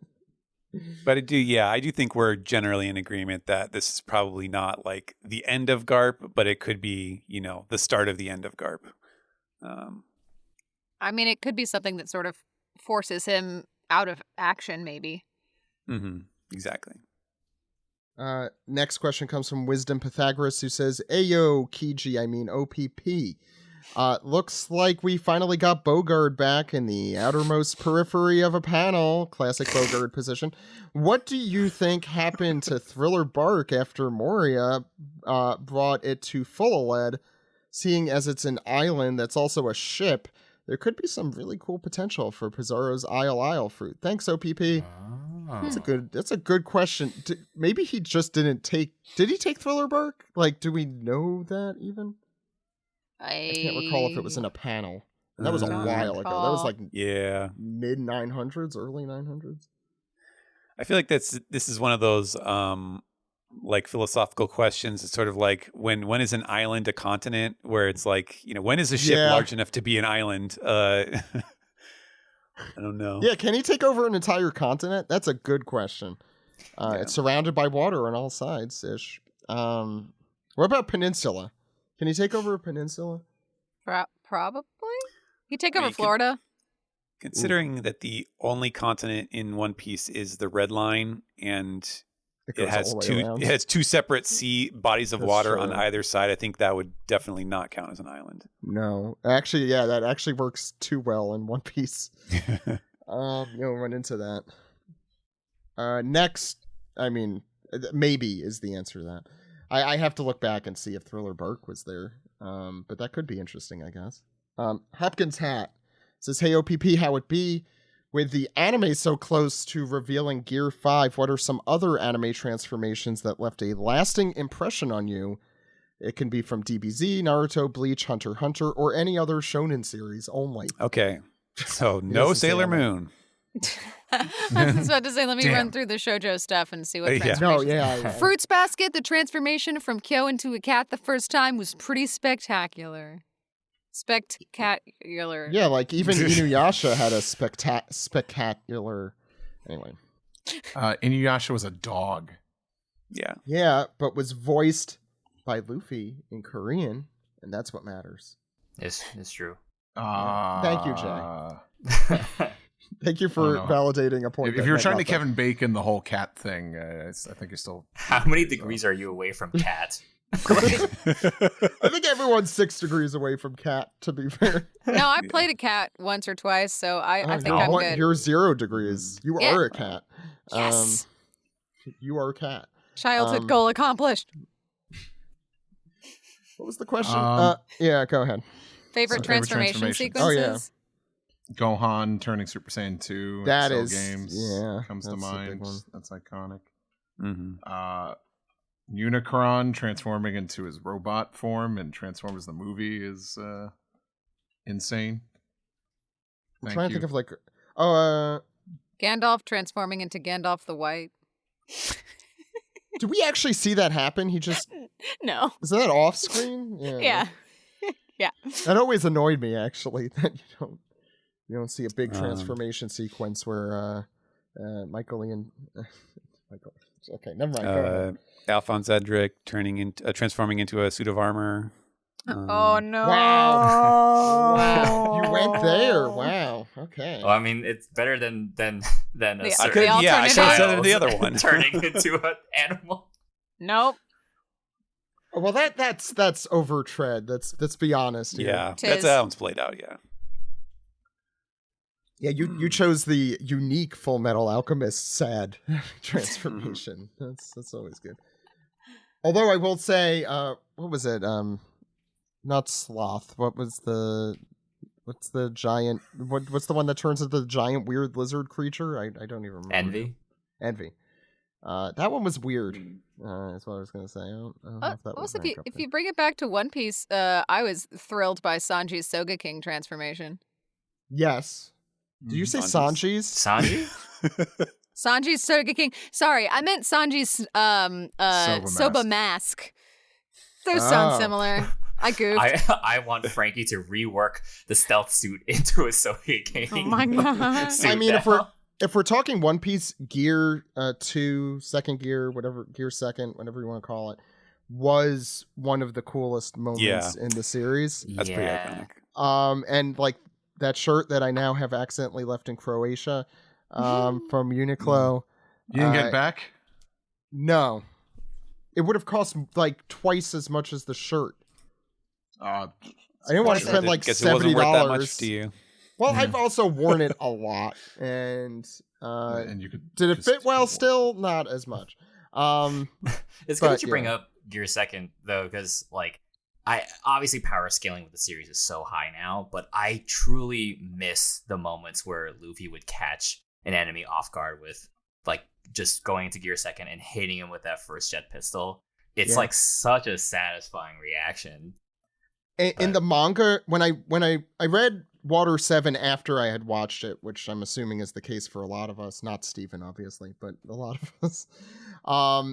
it was really cool how Oda illustrates Gear Second, in that it like disappears and shows up, like just to show the speed of it. Always really impressed me, and it made me appreciate that transformation all the more. And what I love about the transformations in One Piece, for the most part, I guess Gear 4 kind of breaks this, but they like made sense with what was going on, like how Gear 2 came about and how Luffy figured it out was really cool. Like, as much as I love Super Saiyans and as much as I was a huge DBZ fan growing up, those are just fun. They don't, I mean, I guess they kind of, why, you know? I don't know if they make, like, there's no, like, specific logic to it, like there is here, but this is the closest thing I could think of. Well, we'll see in the anime, but it definitely feels like a Super Saiyan or Super Saiyan 2 transformation here, like a very iconic moment in the series coming up. I'm excited. Next question is from Sailor Karna still. It says, "Hey OPP, we all know that Garp has that dog in him. My question is, will Aokiji actually fight Garp at full power? Is this the end for Garp?" I'm going to add a question. Where is Garp's dog hat? And why does no one talk about that? Now, speaking of people with dogs in them, Full Metal Alchemist. No. Ah, there it is.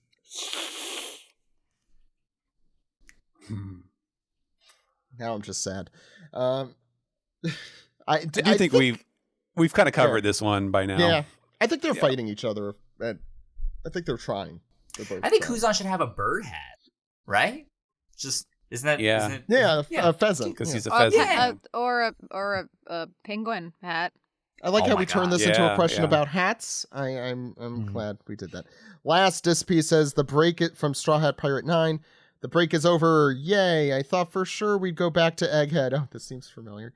So cool to still be seeing the fight at Full-O-Lead. What an amazing chapter to come back to. It was doubly amazing since I got to experience the One Piece Symphony the night before. It was great seeing Steve, Vero, and especially Jill. Me and my friend bought tickets for the VIP meet and greet. It was awesome. Kohei Tanaka was so nice, and he got a kick out of seeing one of my old CDs that I bought to get autographed. Truly a night to remember. You guys didn't get the VIP treatment? Steve? Oh, I'm sorry, Zach. I would have reimbursed you. Sorry, I don't have a sarcastic response to that. I will say, this is where I reveal when, like I mentioned earlier in the show, it's like it was announced so suddenly, and I was like, oh, I really want to go. And I know a bunch of people are going to want to go, but it's going to take too long to coordinate a group. I'm just going to buy 10 tickets. He did do that. And I'll figure it out later. And I bought 10 tickets. And he had to sell his car. Seats. Yeah. No. I'm recording this from the parking lot of a 24-hour fitness. Wow, that's specific. Of a Golden Corral. Yeah, there it is. Next to a Golden Corral. That's really awesome. I also was happy seeing Jill around social media and talking to her briefly again. I hope that very cool group you brought together there, Steve, through that act of charity that paid off. Good stuff. Steven, do you have our next segment's stuff? So we're not doing emails? I don't think we got any. Okay. Or we got one, and I think we covered it. All right. Well, we'll go to the subreddit Archipelago at reddit.com/r/One Piece Podcast. And we did get a couple comments here from CP Boss Hot 20, who says, "Hey OPP, I know some people don't like the story jumping around so much, but I think that gives it a grander sense of scale. Also, I think Oda is doing something clever by having the readers feel like time has passed every time he jumps back to some place after spending time away from it. In an SGS, Greg said that Oda is probably going to do that when we come back to Egghead Island, but I think it applies to the whole arc." I mean, I do think that, like, Oda, he makes a conscious decision every time he cuts away from a story and then goes back to it. He's not going to go back to the exact same spot where he left off, like the exact same moment with having put another chapter or another scene in between. I do feel like, he understands that it does feel, I mean, at least 1 week has passed between the last time we saw that thing happen. And so he wants to make sure that it is moving forward in time a little bit. So yeah, I do still, I agree with Greg. I do feel like we're probably set up to join Egghead like the day after or whatever to find out what the thing was that supposedly happens. I think that's what I'm leaning towards happening. I don't know if anybody else has any thoughts. Nope. All right. D. Lightning says, "Hey OPP, do you think our boy Smokey is going to show up at the very last second to save the day? And if not, who do you think is going to help Garp and friends get out of Pirate Island?" What is Smoker doing right now? That is a good question. I mean, Tashigi's there. We saw Tashigi, I think, this chapter. Yes. Yeah. And when was the last time we saw Smoker? That's true. So maybe he is there somewhere, and this is going to be maybe Smoker's here. Can Smoke stop a giant hand, though? Yeah, I was going to say, with Garp and Kuzan, what is Smoker bringing to the table here? Unless he has some sort of smoke and mirrors power where the ship actually wasn't where they thought it was. I mean, maybe Smoker's going to show up in Egghead. That's possible, too. That's true. Would his pole cancel out Pizarro's island hand? That is... I feel like you need a lot of sea stone to make that work. I'm guessing. I have no idea. You might be right. I would think he would have with a little to sea stone, and then he goes back into. I would think he would have to touch the physical body and not just the island body. He's gonna blow smoke into Pizarro's face, and then he's gonna go. You're gonna say ass. He's gonna blow smoke. And up the giant ass. eyeballs will get all watery. Yeah, he's gonna flatter him. Yeah. I thought you said you were going to smoke him out from under the bed so you can get him in the cat he carrier blows so smoke. you can go to the vet. So he blows smoke in his eyes, and then Pizarro smashes himself in the head to rub his eyes and accidentally breaks himself. Well, here's the question. How do cats react to smoke? That's really the question. The same way every other living being does. Yeah, I guess. They inhale it through some sort of cigarette-like device. What... Sorry. What's next, Stephen? Cigarette device. Like, a vape. Like a cigarette? Yeah. Don't you know holder, cats smoke vapes? Duh. The Sea Kings says, "Hey OPP, is Kuzan the only person in the world without a bounty at the moment?" That's a good question. Huh. Well, not the only person in the world. There are civilians, but the only character we care about, maybe. That is an interesting question. If he has an ulterior motive with the Navy, that would explain that, but also make it super obvious. He must have a bounty, because otherwise, how do we know how strong he is? It's just impossible to tell. That's true. Kuzan could be the weakest person in the series without a bounty. That's right. Despite evidence to the contrary. Yeah, he probably has one, right? After the fallout with the Navy and especially I think now. Right? If anything, Kuzan seemed to be kind of working in the shadows with whatever he was doing up to this point with the giant penguin named Camel that he rode. Oh, I love everything about Kuzan, particularly that he rides a giant penguin, but or bicycle. Well, it depends when you're reading it. But he's kind of been more active recently. The stuff with Pudding and the stuff going on here makes me think that if anything, he might get a bounty soon. What has he done prior to joining the Blackbeard Pirates that would be deserved of that? I don't know. Piss off Nothing really. Wouldn't he just make a bounty out of spite? Yeah, but they were just fighting for the title of Fleet Admiral. Which, by the way, awful job. Just ask Sakazuki. Yeah. Awful job. Well, once again, I point to the scene at the end of Punk Hazard. Smoker alluded to Kuzan up to something. Yeah, they didn't quite know, right, Steve? I think that's kind of, because Kuzan said something like, "I'm just me, Smoker," something like that. Right. So. Right. God, I love Kuzan. It's my man crush coming out here. Yeah, not enough to remember that scene, though. So. Okay, I don't read the manga like you do, Steve. No, you don't. Quick password says, "Hey OPP, great chapter to come back to. With the line about Aokiji saying you raised a powerful foe is even more cruel because Garp raised his son and grandson, and they're both at least ideologically his enemies. I wonder if this was meant to be a dig at his family life." Oh yeah, especially with those 2 panels there. Maybe, like, I don't know how personal this is, like, to Garp. We don't order Kuzan. Right. Like, I don't know if there was like a specific falling out. Didn't Garp try and recommend Kuzan for Fleet Admiral at the end of the time? No, that was Sengoku. That was Sengoku. Sengoku, okay. yeah. I wasn't sure. But I think Garp would have, if he was going to play sides, I think he would have. Yeah. I mean, Sengoku and Garp are also inseparable. So.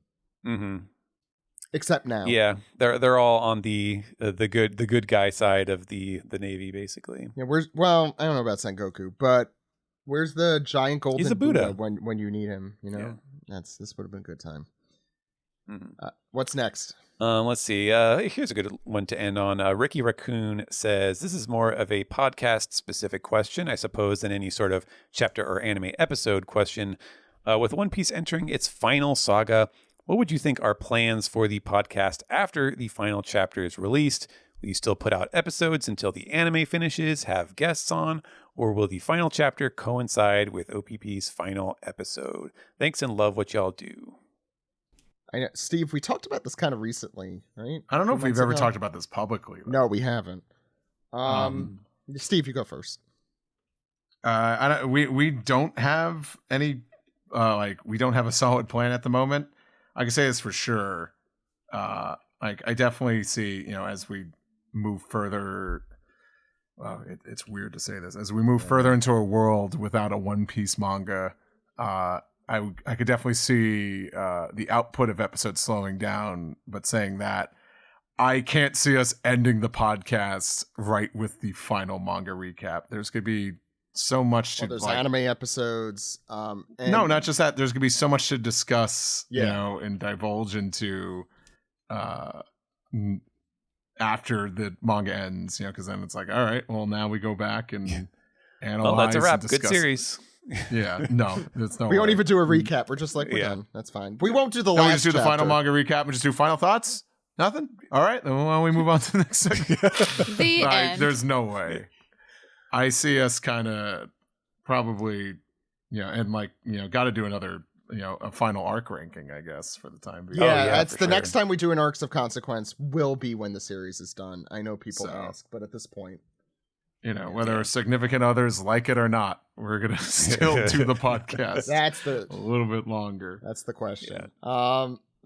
I just to add to what Steve said, I think didn't we get like a piece together question about this too, about like a few weeks ago about whether Oda, I think it was for the SGS, Steven, whether Oda or would have other authors do like a Boruto sort of thing, or like how the series would probably continue. Like Oda's not going to do that badass thing, as Greg put it, and just put his pen down and leave, and no more One Piece of any sort after that. I don't see that happening. It is the biggest moneymaker next to Dragon Ball that Shueisha, that Shonen Jump has had. He should put his pen down for at least a small chunk of time to rest and recuperate and become human again. Yeah, what I mean... Go for a walk. Touch grass. Talk with his children. But he does go for walks. Doesn't he play Pokemon Go a lot? He does. That's his exercise. He specifically said that was his exercise regimen. That's how he gets. I think he got his house like turned into a stop, like a Pokestop or something, whatever those things are. Yeah. Let's not forget, and I often do, because you think of this guy like a larger than life. You think of him as larger than life, gigantic nerd. Which is great since we all are too. So, but that being said, a gigantic nerd. How we could get him out of the water? What? Zach, did you read the manga this week? Steve. I think Oda is probably going to put down his pen for a little while, like we said, but it would be really cool to see other people take up that mantle. I mean, we already have 2 spin-offs. We have the high school one, and we have the One Piece Party one that are going strong, and I'm sure there'll be others. Those probably will end before the series end, like at the rate of things.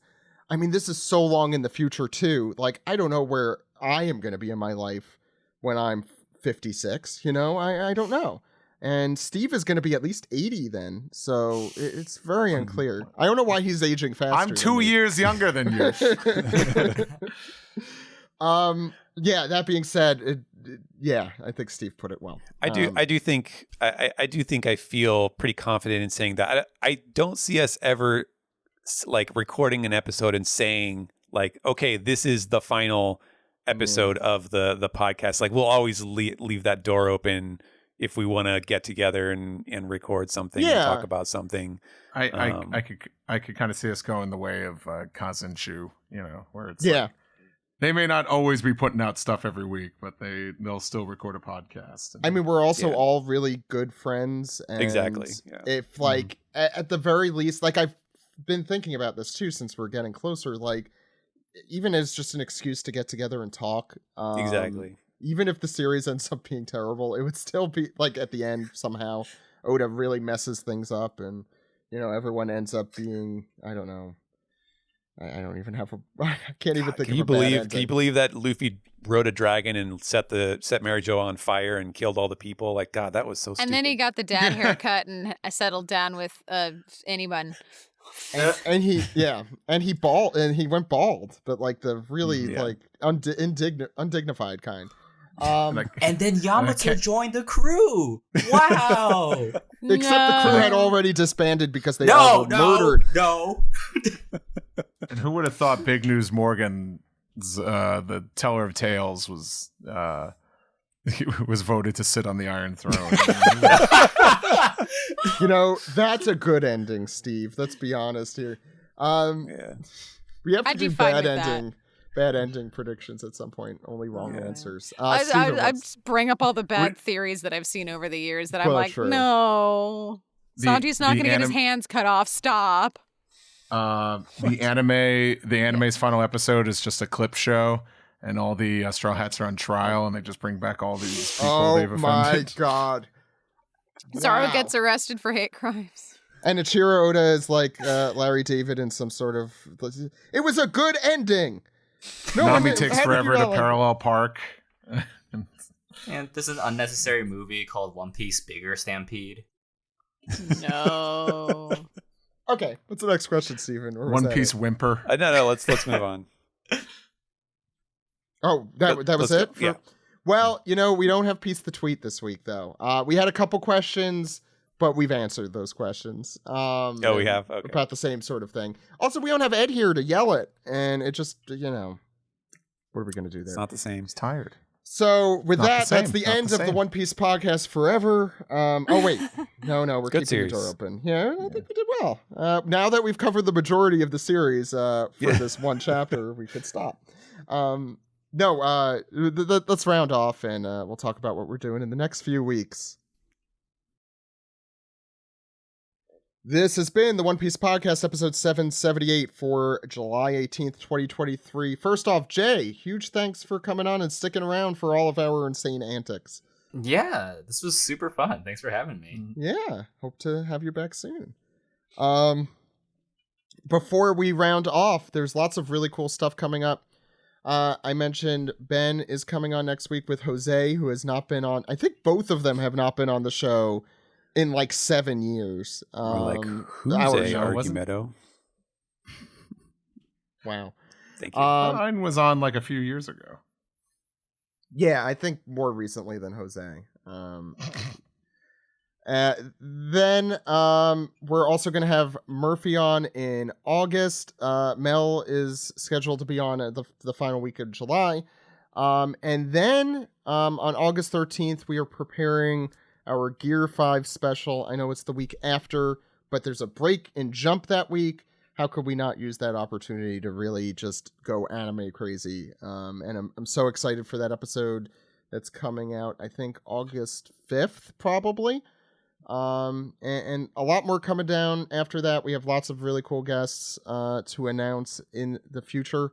But that's for then. For now, Marianne, where can people contact you? I am on Twitter at Marianne, Marianne. D is in the Will of D. Hobbit as in the short little guys who live in the Shire. And I post a lot of memes and cat pics and silliness. I'm same handle on Instagram, but I forget to use my Instagram, so yeah. Nice. Steven, where can people find you?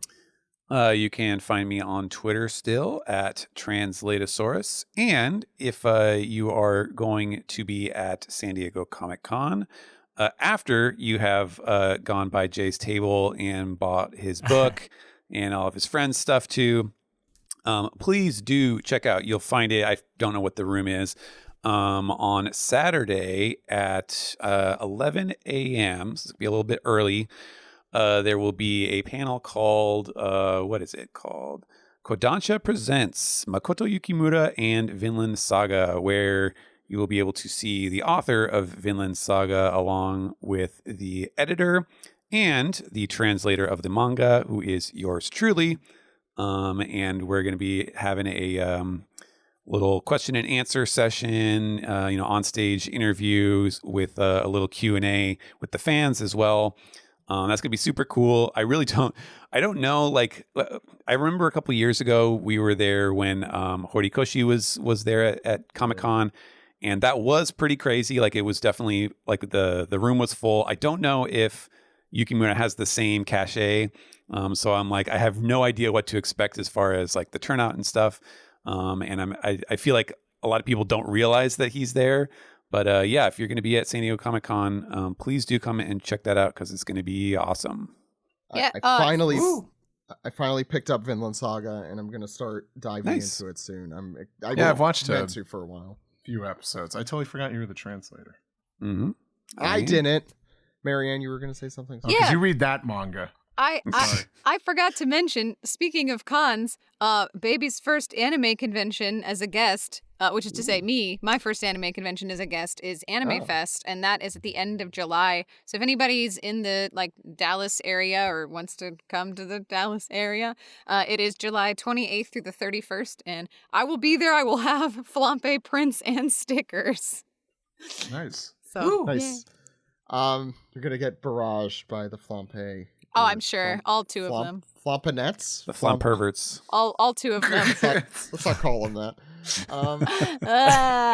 Jay, where can people find you?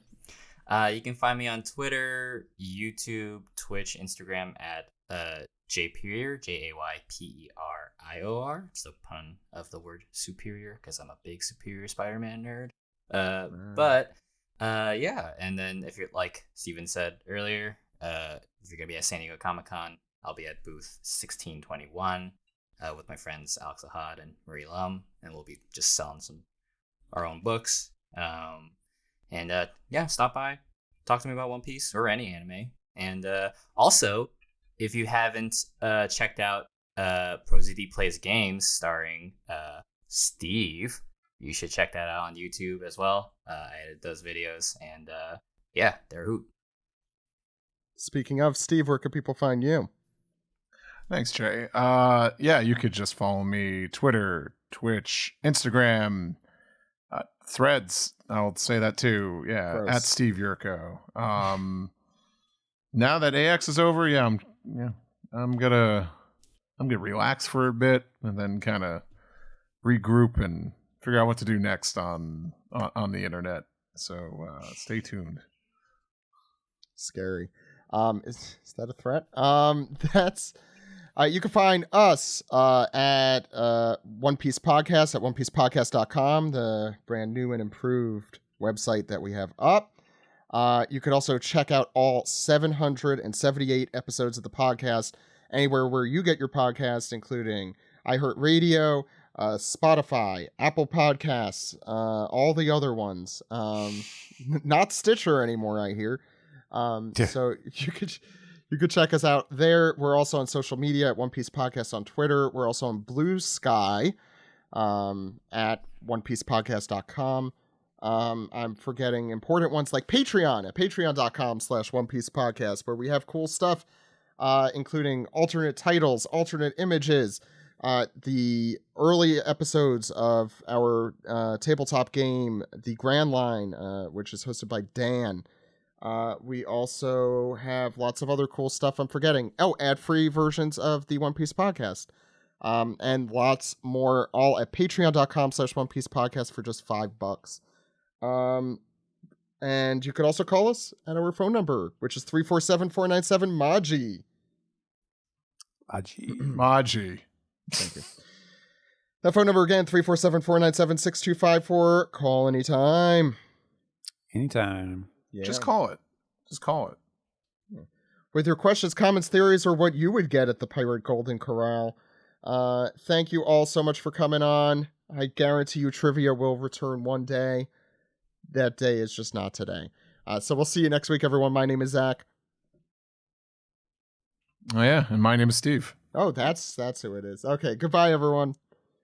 Bye. Bye.